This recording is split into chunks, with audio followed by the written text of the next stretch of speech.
Salam sejahtera dan salam Sarawakku sayang. Beli Nukas edisi malam 4 April 2021 bersama saya Grace Chon Lee. Tumpuan berita, seramai 135 keluarga di Kampung Gong Lama dan Baru yang sedang menjalani Perintah Kawalan Pergerakan Diperketatkan PKPD menerima bantuan. Menteri Muda Pengangkutan Sarawak merangkap Ahli Dewan Undangan Negeri Adun Mambong, Datuk Dr. Jerib Susil memberitahu bantuan tersebut adalah bantuan tambahan kepada bantuan yang diberikan sebelum ini. Fasa 1 kita memberi 21 orang penerima daripada Batu Gong Lama dari segi susu kepada anak-anak dan pampers. Pampers ini adalah untuk anak-anak dan juga untuk orang tua. Hari ini juga fasa 2 untuk Batu Gong Baru, 24 pack untuk susu dan juga untuk pampers. Hari ini juga kita menyerahkan pun fasa 135 kepada semua keluarga yang diterima oleh APM dan mereka akan menghantar kepada setiap ketua isi rumah sebentar lagi. Selain itu, beliau turut menyeru penduduk untuk sentiasa berjaga-jaga dan mematuhi prosedur operasi standard SOP bagi mengekang penularan wabak COVID-19 susulan terdapat 69 kes positif dikesan selepas saringan ujian swab pertama dijalankan di situ. Berita seterusnya, Jabatan Pertanian akan membantu membaiki kerosakan pada kolam milik BT Chundau di Kampung Entagis yang rosak akibat bencana banjir sebelum ini.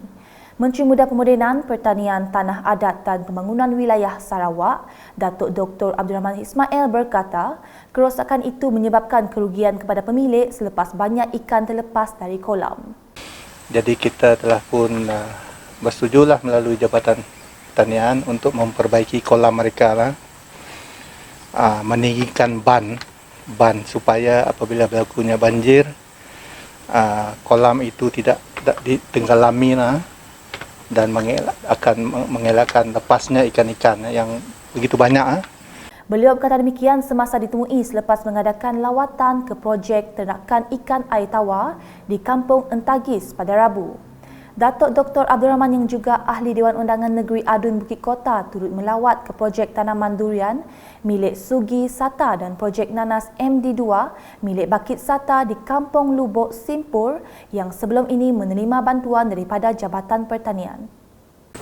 Jadi kita bersetuju untuk memberi bantuan pada tahun ini apa yang kita namakan farm input. Berjumlah kalau satu unit 1,000 lah dalam bentuk input seperti baja untuk membantu mereka menanam nanas MD2. Sementara itu, semasa melawat projek tanaman pisang secara berkelompok di Kampung Pundut pada Rabu, Datuk Dr. Abdul Rahman meminta Jabatan Pertanian untuk memantau dan memberi segala bantuan teknikal serta khidmat nasihat untuk penanaman pisang yang lebih sesuai. Saya nampak ada yang masih belum mengamalkan sistem yang baiklah. Yang pertama, yang kedua saya telah pun meminta pihak jabatan supaya berhubung dengan pejabat DID lah, untuk menambah baik saliran di sana di Kampung Pundut. Dan yang ketiganya kita hendak menjadikan kawasan tersebut lah antara pengeluaran pisang yang besar di daerah Limbang inilah, dan kita mempunyai perancangan untuk membesarkan kawasan tersebut. Sekarang ini melibatkan 33 peserta, ada lagi lebih kurang 20 orang lagi yang berminat di sana lah.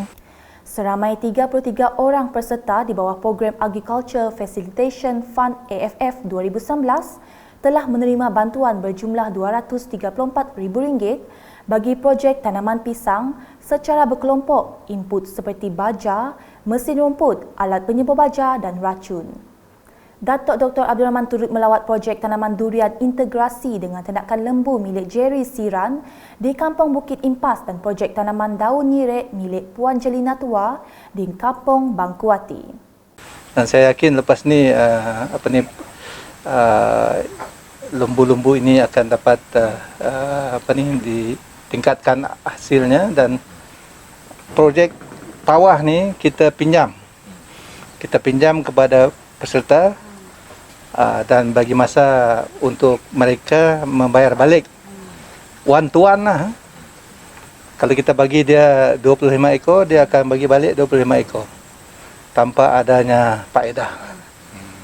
Kita minta anak lah, dan kita akan serah kepada peserta yang lain lah. Sistem ini berbanding dengan dahulu, kita gunakan sistem pemberian secara harga subsidi, tapi tidak begitu berjaya lah. Sebab ada petani bila mendapat harga subsidi, besok lusa dia jual dengan harga biasa. Keuntungan sekelip mata lah. Selanjutnya dibawa dengan projek kolam komuniti mampu menjana pendapatan tambahan bagi penduduk setempat yang terlibat dalam peternakan ikan dalam kolam. Adun Tasik Biru Datuk Henry Herijinet berkata, beliau berpuas hati dengan projek kolam komuniti di Kampung Subabau yang mampu meraih pendapatan sehingga RM3,000 sejak diusahakan pada tahun lepas. Jelasnya, beliau akan menambah 12 sangka ikan termasuk satu set enjin bot kepada para peserta yang terlibat. Dan komuniti itu baru 4 sangkal. Aku tambah semua ada sangkal.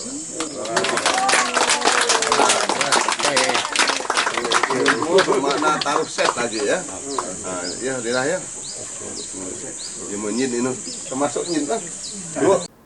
Semasa menyampaikan amanat ringkas semasa mengadakan lawatan ke projek kolam komuniti di Kampung Subabau pada Sabtu, beliau menambah peruntukan bagi projek penanaman pisang kapok juga telah diluluskan Kerajaan Sarawak. Katanya setakat ini seramai 25 orang peserta dari Kampung Subabau dan Subabanda telah menyertainya membabitkan keluasan 25 ekar dengan peruntukan RM4,000 setiap ekar.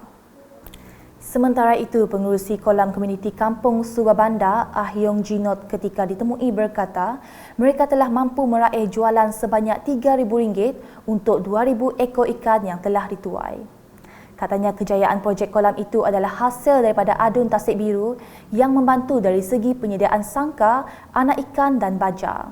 Kolam komuniti kami sudah menghasilkan tanggapan ataupun hasil ikan yang boleh dikatakan memuaskan dengan hasil jualan sebanyak RM3,000.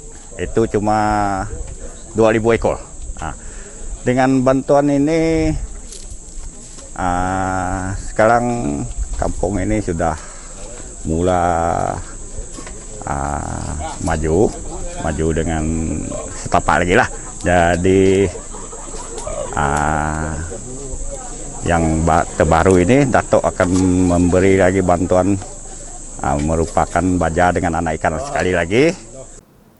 Manakala di Daro dengan seramai 108 petugas Barisan Harapan menerima suntikan pertama vaksin COVID-19 jenis Pfizer-BioNTech di Klinik Kesihatan Sementara Daro pada Ahad. Turut menerima suntikan Ahli Parlimen Igan Ahmad Joni Zawawi. Ketika ditemu ramah UKAS, Ahmad Joni mengingatkan orang ramai di Daro untuk tidak takut menerima suntikan kerana ia penting untuk melindungi diri dan orang ramai. Hari ini saja saya dimaklumkan seramai 108 orang. Dan sepanjang vaksinasi ini, Hospital Daro telah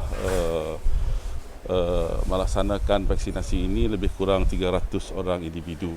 Dan saya telah dimaklumkan oleh doktor tadi bahawa sepanjang vaksinasi ini tidak seorang pun yang ada kesan sampingan yang menyebabkan mereka datang ke hospital. Jadi kesan sampingan itu boleh dikatakan tidak ada langsung. Kalau ada pun hanya sedikit saja, tidak teruk dan tidak memudaratkan. Jadi saya memberi saranan kepada orang ramai di luar sana, jangan takut untuk mendapat vaksin ini kerana ini adalah satu keperluan, ini amat penting demi keselamatan dan kesihatan komuniti kita semasa COVID-19 ini. Beliau juga menyuruh orang ramai untuk tidak percaya dengan persepsi tidak benar mengenai vaksin. Sementara itu, Pegawai Takbir Pejabat Daerah Daro, Gina Robert yang turut menerima suntikan, menggesa masyarakat di Daro untuk mendaftar bagi menerima suntikan. Saya ingin menyarankan supaya penduduk-penduduk di daerah Daro untuk mendaftar sebagai penerima vaksin. penerima vaksin untuk pendaftaran boleh dilakukan melalui aplikasi MySejahtera, dan sekiranya tuan-tuan dan puan-puan tidak mempunyai aplikasi MySejahtera, boleh mendapatkan borang untuk pendaftaran manual di mana-mana pejabat daerah yang terdekat. Kita di pejabat daerah masih menerima permohonan secara manual sehingga penghujung bulan April. Di Serian pula, penduduk kampung Batu Bedang bakal memiliki sebuah Dewan Serbaguna yang dijangka siap pada Ogos ini. Dewan Serbaguna yang bernilai RM600,000 tersebut dibangunkan menggunakan peruntukan projek transformasi luar bandar RTP Kerajaan Sarawak melalui Duta Khas Perdana Menteri ke Asia Timur Jepun, Taiwan dan Korea Selatan merangkap Ahli Parlimen Serian Datuk Seri Richard Riyot Jaim. Menurut Pegawai Khas Datuk Seri Richard Riyot, peruntukan itu adalah merangkumi kerja-kerja menembok tanah dan penyediaan tapak bangunan. Tambahnya lagi, buat masa ini, kerja-kerja pembinaan dewan tersebut adalah 20%. Justru beliau berharap pihak kontraktor yang bertanggungjawab dapat menyiapkan dewan tersebut dalam tempoh 4 bulan akan datang. Sekian edisi malam bersama saya Grace dan kru penerbitan. Berita lebih lanjut boleh didapati di semua platform media sosial UKAS, termasuk portal ukas.sarawak.gov.my, dan pastikan anda subscribe UKAS channel di YouTube. Salam UKAS.